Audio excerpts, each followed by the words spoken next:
Halo semuanya, seneng banget bisa bareng Anda lagi hari ini. Nah, di pembahasan kita kali ini, kita bakal ngebongkar sebuah dokumen yang jujur aja ya, bener-bener jadi mesin penggerak buat jutaan siswa di seluruh Indonesia. Kita bakal bedah bareng-bareng aturan ketat di balik pendanaan sekolah kita. Ibaratnya, kita mau lihat rambu-rambu lalu lintasnya nih. Mana yang dapat lampu hijau alias boleh digas, dan mana yang kena lampu merah alias dilarang keras. Kalau Anda pernah penasaran gimana caranya sekolah bisa terus jalan, atau kenapa kepala sekolah nggak bisa asal bangun gedung baru semaunya, nah Anda ada di tempat yang tepat. Yuk kita mulai. Coba bayangin sebentar ya, gimana kalau Anda jadi seorang kepala sekolah. Terus di akhir kuartal nih, ternyata ada sisa anggaran yang lumayan gede. Di saat yang sama, Anda lihat pasar saham lagi ijo merona. Pasti muncul kan pertanyaan iseng, bisa nggak sih dana sekolah negeri dipakai buat main saham, sekalian aja diputer biar sekolah dapat untung kan? Tahan dulu jawaban Anda. Pertanyaan yang mungkin kedengarannya agak konyol ini, ternyata punya pertaruhan yang luar biasa besar loh di dunia keuangan sekolah.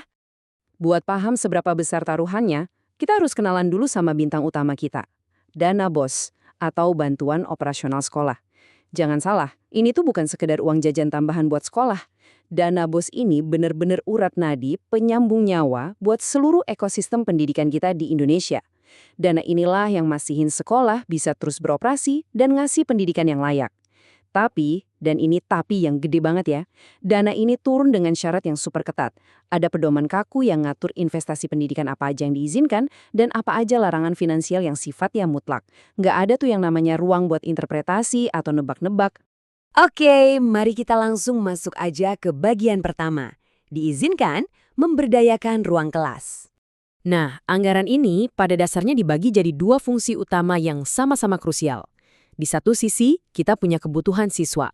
Dana BOS ini langsung dipakai buat ngebiayain hal-hal kayak penerimaan murid baru, nambah koleksi buku perpustakaan, mendanai kegiatan ekstrakurikuler, sampai urusan ujian dan asesmen.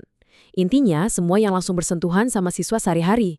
Terus, di sisi lain ada kebutuhan fasilitas dan admin. Logikanya gini, sekolah kan nggak bisa jalan kalau listriknya mati atau gedungnya bocor, betul nggak? Makanya dana ini juga dialokasikan buat bayar tagihan, perawatan infrastruktur dasar, beli alat multimedia buat belajar, dan bahkan buat uji sertifikasi bahasa kayak TOEIC. Ini tuh semacam keseimbangan yang pas banget antara ngejaga lampu sekolah tetap nyala, sekaligus nyalain semangat belajar siswanya. Yang bikin tambah menarik, pedoman ini benar-benar nunjukin dukungan penuh ke masa depan karir siswanya, terutama buat yang di tingkat vokasi atau SMK. Panduan dana BOS ini ngasih lampu hijau yang terang banget buat persiapan dunia kerja. Dananya bisa dipakai buat bikin bursa kerja khusus, ngeberangkatin sisma buat magang atau praktek kerja industri, mantau lulusan yang udah kerja, sampai ngebayarin magang buat para gurunya juga loh. Jadi ini bukan cuma soal belajar teori dari buku pelajaran ya, tapi benar-benar jadi jembatan antara bangku sekolah dan dunia kerja yang nyata. Lanjut ke bagian kedua kita. Diizinkan mendukung guru kita. Tentu aja sekolah nggak bakal bisa jalan tanpa guru. Makanya, dukungan buat para pendidik ini tertulis jelas banget di panduannya. Dana BOS bisa dipakai buat pengembangan profesi guru dan staf, biar mereka selalu update dengan metode mengajar yang baru. Termasuk juga buat lembaga sertifikasi profesi. Tapi buat saya nih, poin yang paling bikin lega adalah adanya izin eksplisit buat pakai dana ini untuk ngebayar honor guru non-ASN alias guru honorer.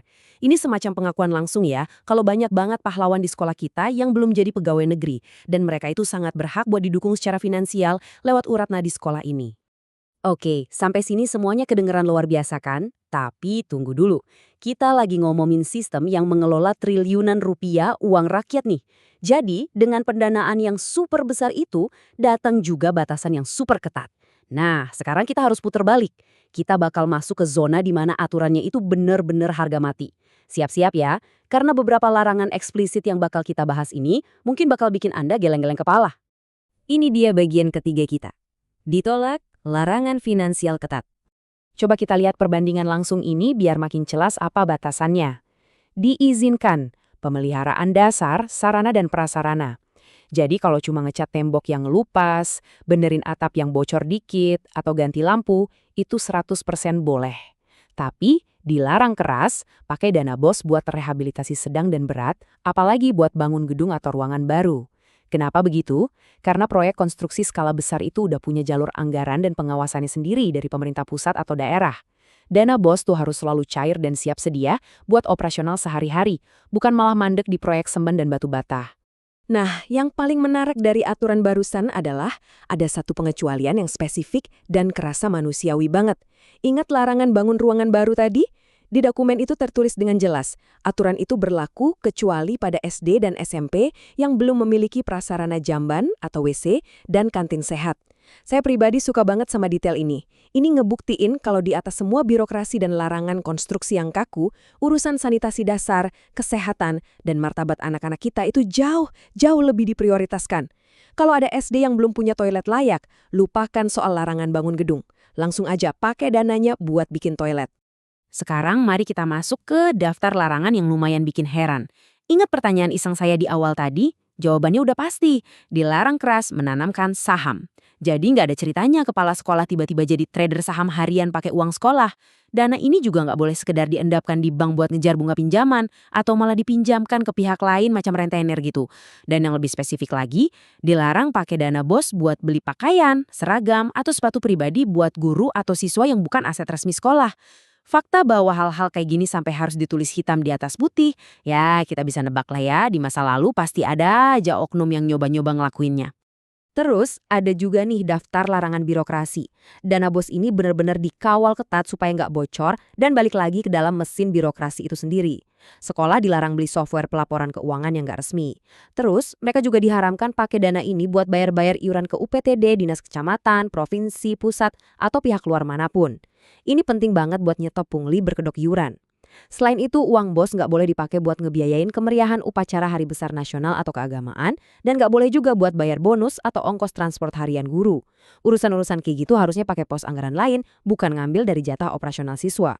Dan yang terakhir, kita punya daftar larangan biar dana ini nggak kedistraksi. Setiap rupiah tuh berharga banget loh. Makanya dilarang ngebiayain kegiatan non-prioritas, contohnya kayak studi banding atau karya wisata. Terus, kalau sekolah mau beli LKS atau alat-alat yang terbukti nggak ngebantu proses belajar mengajar, jelas dilarang. Nggak boleh juga dipakai buat ngebiayain acara yang sebenarnya udah ditanggung sama dana pemerintah lain. Ibaratnya dilarang double claim lah. Plus, nggak boleh ada uang yang keluar buat ikut pelatihan soal BOS dari lembaga swasta yang nggak resmi. Pelatihannya wajib dari kementerian atau dinas pendidikan.